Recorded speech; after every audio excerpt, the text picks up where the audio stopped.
Realme GT8 Pro இந்த போனோட review தான் இந்த வீடியோல வந்து பார்க்க போறோம். கண்டிப்பா வந்து பாருங்க. நான் எல்லா ஸ்பெக்கும் ஓரளவுக்கு கிளியரா சொல்றேன். போன டைம் வந்து ரியல்மி GT7 Pro பார்த்திருப்பீங்க. அந்த போன் வந்து ரொம்பவே ஹீட் ஆச்சு. அதனாலே வந்து அந்த போனை பெரும்பாலும் யாரும் வாங்கவே இல்லை. இந்த டைம் வந்து GT8 Pro வந்து பிளாக்ஷிப் பண்ணி கொண்டு இருக்காங்க. பிரைஸும் அதே மாதிரி பிரைஸ் தான் இருக்கும், 60 ரூபா சம்திங் இருக்கும். இந்த போன் வந்து கண்டிப்பா ரியல்மி ஃபேன்ஸ் கஸ்டமர்ஸ் அப்கிரேட் பண்ணணும்னா கண்டிப்பா ட்ரை பண்ணலாம். பேக் சைடு வந்து கேமரா சர்க்கிள் இருக்கும். சர்க்கிளை கலட்டி நீங்க வந்து ஸ்கொயரா மாத்திக்கலாம், ஸ்கொயரா இருந்தா சர்க்கிளா மாத்திக்கலாம். அந்த கிட் எல்லாமே உங்களுக்கு பாக்ஸ் கண்டென்ட்ல கொடுத்துருப்பாங்க. இந்த இதை கண்டிப்பா எல்லாருமே தெரிஞ்சுக்கோங்க. ரியல்மி GT8 Proல இந்த மாதிரி நம்ம கேமராவை வந்து சர்க்கிளை வந்து ஸ்கொயரா மாத்திக்கலாம், ஸ்கொயரா சர்க்கிளா மாத்திக்கலாம். இந்த மாதிரி ஒரு ஃபீச்சர் வந்து கொண்டு வந்திருக்காங்க. இது வந்து எதுக்கு யூஸ் ஆகும்னு தெரியல. கேமரா கிளாரிட்டி நல்லா கொடுத்தாலே எல்லாரும் வாங்க போறாங்க.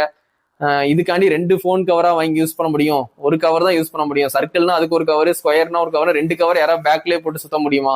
எதுக்கு இந்த மாதிரி வந்து ரியல்மி புதுசா காமெடி பண்ணிட்டு இருக்காங்கன்னு தெரியல. இதெல்லாம் வந்து உங்களுக்கு ஓகேனா வாங்க, சரிங்களா? மற்ற ஸ்பெக்லாம் சொல்றேன், தெரிஞ்சுக்கோங்க. இந்த போன்ல 6.79 இன்ச்சஸ் வந்து சைஸ் வந்து கொடுத்துருக்காங்க.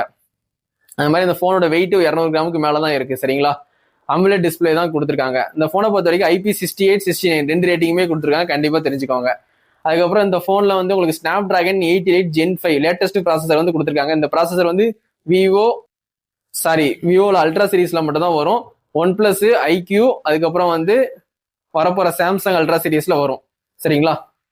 அதோட சிப் செட் தான் வந்து இந்த போன்லயும் கொடுத்துருக்காங்க. ஸ்னாப் டிராகன் 88 Gen 5 இது ஒரு நல்ல சிப் செட் தான். ரியல்மி பிளாக்ஷிப்ல கொண்டு வந்தது. கேமிங் காண்டி தான் கண்டிப்பா அந்த சிப் செட்டுக்காண்டி வாங்குவாங்க, யூஸ்ஃபுல்லா இருக்கும்.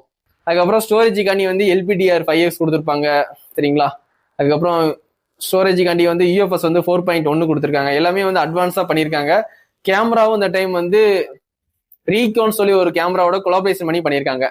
இந்த டைம் வந்து பிரைமரி கேமரா 50 கொடுத்துருக்காங்க. டெலிஃபோட்டோ வந்து 200 மெகா வச்சு அப்கிரேட் பண்ணியிருக்காங்க. Ultra wide 50. நீங்க 8K 13 MB வரைக்கும் மேக்ஸிமம் ஷூட் பண்ணிக்கலாம். 4Kல 120 MB வரைக்கும் நீங்க மேக்ஸிமம் ஷூட் பண்ணிக்கலாம். அதனால இந்த போன்ல வந்து ரீகோன்னு ஒரு கேமரா கம்பெனியோட கொலாபரேட் பண்ணி வருது. அதனால வந்து போட்டோகிராஃபி, வீடியோகிராஃபி சாம்பிள்ஸ் பார்த்தா ரொம்பவே நல்லாவே இருக்கு. ஓரளவுக்கு விவோ, ஓப்போ அளவுக்கு ஈக்குவலா பெர்ஃபார்மன்ஸ் இருக்குது. கண்டிப்பா உங்களுக்கு ரியல்மி பிடிக்குன்னா கண்டிப்பா வாங்கி ட்ரை பண்ணுங்க. Selfie camera 32 mega pixel. அதுல நீங்க வந்து 4K 60 MB வரைக்கும் மேக்ஸிமம் ஷூட் பண்ணிக்கலாம். செல்ஃபில வந்து 4K 120 MB கொடுக்கல. இவங்க மட்டும் இல்ல, விவோ, ஓப்போ பிளாக்ஷிப்லயும் கொடுக்கல. மெயின் கேமரால மட்டும் தான் 4K 120 MB கொடுத்துருக்காங்க, கண்டிப்பா தெரிஞ்சுக்கோங்க. ப்ளூடூத் வந்து லேட்டஸ்ட் 6.0 கொடுத்துருக்காங்க. Wi-Fi 6, 7 ரெண்டுமே கொடுத்துருக்காங்க. பேட்டரி வந்து 7000 mAh கொடுத்துருக்காங்க. 7000 mAh பேட்டரி. 120 வாட்ஸ் வந்து ஃபாஸ்ட் சார்ஜிங் சப்போர்ட். OnePlusலயும் 120 வாட்ஸ் தான், ரியல்மிலையும் 120 வாட்ஸ் தான் இந்த இப்போ வர பிளாக்ஷிப்ல, சரிங்களா? 120 வாட்ஸ்னா உங்களுக்கு வந்து சார்ஜிங் வேகமா ஏறிடும். பேட்டரியும் அதிகம், 7000 mAh சிலிக்கான் கார்பன் பேட்டரி.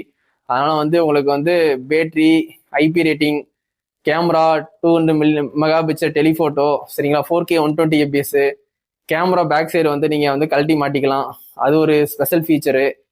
வேற என்ன ப்ளஸ் பாயிண்ட் இருக்கு? IP ரேட்டிங்கு, அந்த மாதிரி எல்லாமே ஓரளவுக்கு வந்து பிளாக்ஷிப்ல என்னென்ன கொடுக்கணுமோ அதை கரெக்டாக கொடுத்துருக்காங்க. ஓவராலா பெர்ஃபார்மன்ஸ் வந்து நல்லாவே இருந்தாலும் ஒரு 1 இயர் 2 வருஷத்துக்காவது லைஃப் வந்து ஸ்டேபிளா பெர்ஃபார்மன்ஸ் இருக்கணும். ஸ்பெக்கை பார்த்தா எல்லாருமே கண்ணை மூடிட்டு வாங்குறீங்க. ஆனா அந்த போன் ஒரு போன்லயும் ஒரு மாதிரி இருக்கும். உழைப்புன்னு ஒண்ணு இருக்குல்ல, சரிங்களா? ஒரு போன்ல 4 வருஷம் 5 வருஷம் உழைப்பு இருக்கும். இன்னும் 2 போன்ல 1 வருஷம் 2 வருஷத்துலேயே போர்டு இஷ்யூ வரும், கேமரால ஏதாவது ஒரு இஷ்யூ வரும். அந்த மாதிரி இல்லாம கரெக்டா இருக்கிற போனை பார்த்து சூஸ் பண்ணி வாங்க. இப்போதைக்கு இந்த ரியல்மி GT8 Pro இதான் வந்து ரிவ்யூ, சரிங்களா? கண்டிப்பா தெரிஞ்சுக்கோங்க. ரீகோன்னு ஒரு கேமரா கம்பெனியோட கொலாபரேஷன் பண்ணியிருக்காங்க. எப்பவுமே வந்து ஓப்போ வந்து ஹேசல் பிளேடோட கொலாபரேஷன் பண்ணுவாங்க. விவோ வந்து ஜேசஸோட கொலாபரேஷன் பண்ணுவாங்க, கேமரா கம்பெனி. OnePlusம் ஹேசல் பிளேடோட பண்ணிட்டு இருந்தாங்க. அந்த டைம் வந்து அவங்க வந்து ரிமூவ் பண்ணிட்டாங்க ஹேசல் பிளேட்ல இருந்து. ஆனா ரியல்மி நம்மளும் ஒரு கேமரா கம்பெனியோட கொலாபரேஷன் வச்சுக்கணுமே அப்படின்னு சொல்லிட்டு ரீகோன்னு ஒரு கேமரா கம்பெனி கொண்டு வந்திருக்காங்க. அதனால கண்டிப்பா வந்து ரியல்மி கஸ்டமர் கண்டிப்பா நீங்க வந்து 60,000 உங்கள்கிட்ட அமௌண்ட் இருந்துச்சுன்னா இந்த ஃபிளாக்ஷிப்பை கண்டிப்பா இந்த கேமராக்காண்டி வாங்கி யூஸ் பண்ணுங்க. ரீகோன்னு கொண்டு வந்திருக்காங்க. அதனால சாம்பிள்ஸ் எல்லாமே நல்லா தான் இருக்கு, பெட்டரா தான் இருக்கு. ஆனா எனக்கு வந்து ரியல்மி மேல ரொம்ப ஈடுபாடு கிடையாது. எனக்கு இந்த டைம் வந்து ஓப்போ Find X9 Pro வாங்கலான் இருக்கேன். அதனால வந்து இந்த ரிவ்யூ கண்டிப்பா பாருங்க. பார்த்துட்டு உங்களுக்கு இந்த ஸ்பெக்லாம் ஓகே, இந்த பேக் சைடு டிசைன் வாய்ஸ்லயும் நல்லா இருக்கு, அந்த கேமரா கழட்டி மாட்டுறதும் உங்களுக்கு பிடிச்சிருந்தா, இதெல்லாம் சின்ன பிள்ளை விளையாட்டு மாதிரி இருக்கு கழட்டி மாட்டுறது, அதெல்லாம் வந்து நான் போன்ல விரும்பவே மாட்டேன். உங்களுக்கு அது பிடிச்சிருந்தா கண்டிப்பா வாங்கி ட்ரை பண்ணுங்க. நம்ம சேனலை பாக்குறவங்க கண்டிப்பா சப்ஸ்கிரைப் பண்ணி சப்போர்ட் பண்ணுங்க.